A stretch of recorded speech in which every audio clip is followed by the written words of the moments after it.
everybody, and thank you for inviting me to participate in your discussions today.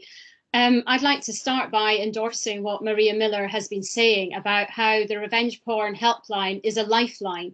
And that's no exaggeration. We know that intimate image abuse can be devastating and life-threatening. So to have an organisation like the Revenge Porn Helpline that does such phenomenal work and is so successful in the work that it does is really remarkable, and we need to thank you so much for that work.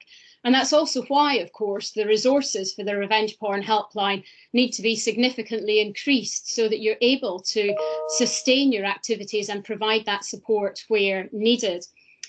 We know that when women and boys and men experience intimate image abuse, the first thing they do want to do is get images taken down, which is why the Revenge Porn Helpline is so vital.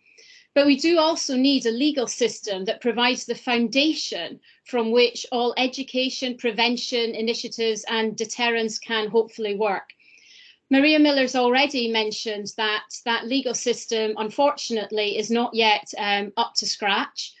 The criminal law, if we start there, is out of date, it's piecemeal and it's confusing. And this report today highlights and provides the evidence that backs that up.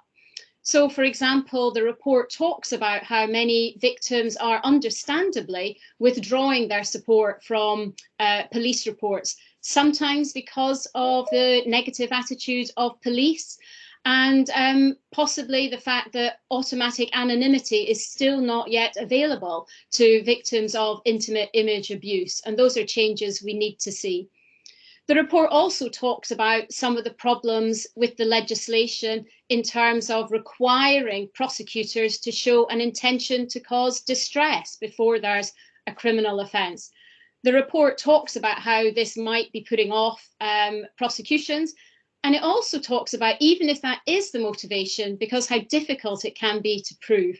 So those are changes that we need to see in the law, and the Revenge Porn Helpline has been working with the Law Commission to try to bring forward those reforms. But it is a very slow process, unfortunately, and we're still waiting, but we're very hopeful. Beyond the criminal law, there is, as Maria Miller mentioned, the online safety bill that is going through Parliament, and today we had a report from the Scrutiny Committee. The online safety bill provides a real opportunity for us to take real steps to tackle the endemic nature of violence against women and girls. Unfortunately, I think the bill and the report today does not yet meet those expectations and ambitions. I think what we really need to see is online violence against women and girls written into the bill so that there is a code of practice, for example, that makes these companies have to address all the different facets of violence against women and report on them. Then I think we can hope to see a brighter future and a freer world for women and girls online. There is also other reforms about harmful communications, which will benefit some aspects of intimate image abuse and cyberflashing, although we need some reforms in that area as well. So there's real potential in the air, but I also feel that we need to keep our foot on the pedal and urgently push for some of these changes, because every day, as this report is telling us, women and men are being victimised in intimate image abuse. So I just want to finally thank again the Revenge Porn Helpline for its sterling work in this area, and hope that we can carry on to reform the law to make things even better and carry on with those improvements. So thank you very much. Claire, thank you for sharing those